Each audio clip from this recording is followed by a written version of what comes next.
ஸ்ரீ குருவாயூரப்பன் திருவடிகளே சரணம். 5வது தசகம் 8வது ஸ்லோகத்தை பார்க்க போகிறோம். முதல்ல வார்த்தைகளை பிரித்து சொல்லலாம், பிறகு ஒவ்வொரு வரியும் சேர்த்து சொல்லலாம்.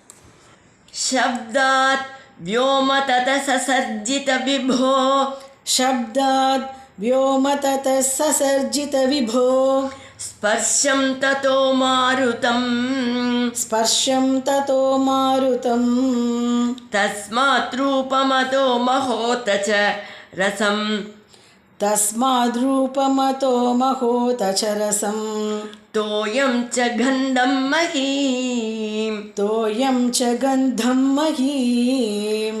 ஏவம் மாதவ பூர்வகலனாத், एवं माधव पूर्वकलनात् ஆத்யாத்ய தர்மான்விதம், आद्याद्य धर्मान्वितं, பூதக்ராமமிமம் த்வமேவ பகவன், भूतग्राममिमं त्वमेव भगवन्, பிராகாசயஸ்தாமசாத், प्राकाशयस्तामसात्. சப்தாத் வ்யோம ததः சசர்ஜித விபோ, ஸ்பர்ஷம் ததோ மாருதம், शब्दात् व्योम ततः ससर्जित विभो, स्पर्शं ततो मारुतं, தஸ்மாத்ரூபமதோ மஹோத ச ரசம், தோயம் ச கந்தம் மஹீம், तस्माद्रूपमतो महोत च रसं, तोयं च गन्धं महीम्.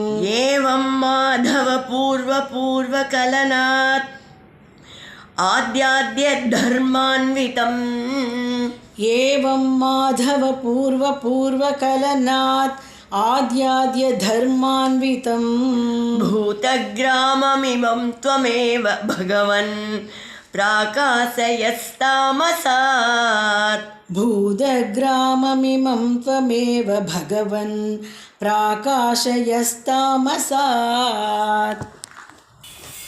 இப்போ நாம் இந்த ஸ்லோகத்தோட வார்த்தைகளை பிரித்து அர்த்தங்களை பார்க்கலாம். சப்தாத் யோம, ஒலி, அதிலிருந்து ஆகாயம். ஆகாயம் ஆகாசம்னா ஸ்கை அப்படிங்கிற மாதிரி நினச்சக்கூடாது.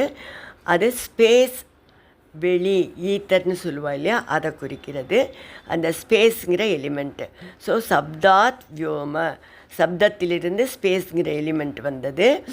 ததஸ்பர்ஷம், அதிலிருந்து தொடு உணர்வு வந்தது, அதான் உருவானது. சசர்ஜித, உருவானது.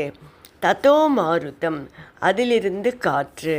தஸ்மாத் ரூபம், காற்றிலிருந்து ரூபம் அல்லது வடிவம். அதோ மகக, வடிவத்திலிருந்து நெருப்பு. அதக ரசம், அதிலிருந்து சுவை. தோயம், அதிலிருந்து, தோயம் அப்படின்னா சுவையிலிருந்து தான் தண்ணீர் வருகிறது. அதிலிருந்து கந்தம், அதாவது வாசனை. வாசனையிலிருந்து தான் மஹீம் என்கிற நிலம் உருவாகிறது. ஏவம் மாதவ, ஓ பகவானே, மா என்கின்ற லக்ஷ்மியின் கணவனே, பூர்வ கலனாத்து, இப்படி அடுத்தடுத்து உருவாகிய பஞ்சபூதங்கள் முன்னால் உள்ள பூதத்துடன் தொடர்பு உள்ளதால் ஆத்யாத்ய தர்மான்விதம், முதலில் உள்ள பூதத்தின் பண்பையும் சேர்த்து பெறுகிறது. இந்த கருத்தோட விளக்கத்தை நம்ம ஸ்லோகத்தை முழுமையாக எக்ஸ்பிளைன் பண்ணுறச்ச விளக்குறேன். இப்படி பூத கிராமம், பஞ்சபூதங்களின் கூட்டத்தை துவமேவ, நீயே, தாமசாத்து, தாமச அகங்காரத்திலிருந்து பிரகாஷயேத், தோற்றுவித்தாய்.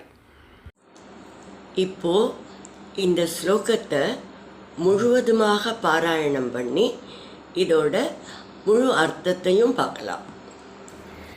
சப்தாத் வ்யோம ததஸ் சசர்ஜித விபோ, ஸ்பர்ஷம் ததோ மாருதம், தஸ்மாத் ரூபமதோ மஹோத ச ரசம், தோயம் ச கந்தம் மஹீம். ஏவம் மாதவ பூர்வகலனாத் ஆத்யாத்ய தர்மான்விதம், பூதகிராமமிவம் த்வமேவ பகவன் பிராகாசயஸ்தாமசாத். எவ்வாறு பஞ்ச தன்மாத்திரைகளும் பஞ்சபூதங்களும் படைக்கப்பட்டன என்று இந்த ஸ்லோகம் விளக்குகிறது. தன்மாத்திரை என்றால் பண்பு அல்லது குவாலிட்டி. பஞ்சபூதங்கள் என்பவை 5 எலிமெண்ட்ஸ்: ஆகாயம், காற்று, நெருப்பு, நீர், நிலம். Space, air, fire, water and earth என்பவை ஆகும். தாமச அகங்காரத்திலிருந்து ஒலி வந்தது என்று போன ஸ்லோகத்திலே சொன்னார் இல்லையா? அதிலிருந்து தான் மற்ற பஞ்சபூதங்கள் படைக்கப்பட்டன. ஒலி என்ற தன்மாத்திரை அல்லது பண்பிலிருந்து ஆகாசம் உருவானது. அந்த ஆகாசத்திலிருந்து ஸ்பரிசம் என்கிற தொடு உணர்வு, அந்த பண்பு உருவானது. அந்த பண்பிலிருந்து தொடு உணர்வுங்கிற பண்பிலிருந்து காற்று, அதிலிருந்து ரூபம் என்ற வடிவம், அந்த வடிவத்திலிருந்து நெருப்பு உருவானது. நெருப்பிலிருந்து சுவை, அதிலிருந்து நீர் உருவானது. நீரிலிருந்து வாசனை, அந்த வாசனையிலிருந்து நிலம். அடுத்தடுத்து உருவாகிய பஞ்சபூதங்கள் முன் உள்ள பூதத்தோடு உள்ள தொடர்பினால் அந்த முன் உள்ள பூதத்தின் தன்மையும் சேர்த்து பெறுகின்றன. ஒலி என்ற பண்பிலிருந்து ஆகாசம், ஆகாசத்திலிருந்து வாயு உருவாகும் போது அதனுடைய பண்பாகிய தொடு உணர்ச்சியுடன் சேர்த்து ஒலியையும் உடையதாக ஆகிறது. வடிவத்திலிருந்து நெருப்பு, நெருப்பின் பண்பு வடிவம், அது வடிவத்துடன் தொடு உணர்வு, சப்தம் ஆகிய 3 பண்புகளை பெறுகிறது. சுவையிலிருந்து உருவாகின்றது நீர். சுவை, வடிவம், தொடு உணர்வு, சப்தம் ஆகிய 4 பண்புகளையும் பெறுகிறது. வாசனையிலிருந்து உருவாகின்ற நிலம் அல்லது பூமி வாசனையுடன் சுவை, வடிவம், தொடு உணர்வு, சப்தம் ஆகிய 4ஐயும் பெற்று பூமி 5 தன்மாத்திரைகள் அல்லது பண்புகளை உடையதாக இருக்கிறது. மாதவா, மா என்கின்ற லக்ஷ்மியின் கணவனே, இந்த பஞ்சபூத தொகுதியை நீயே தாமச அகங்காரத்திலிருந்து உண்டாக்கினாய் என்று பட்டதிரிகள் சொல்கிறார்.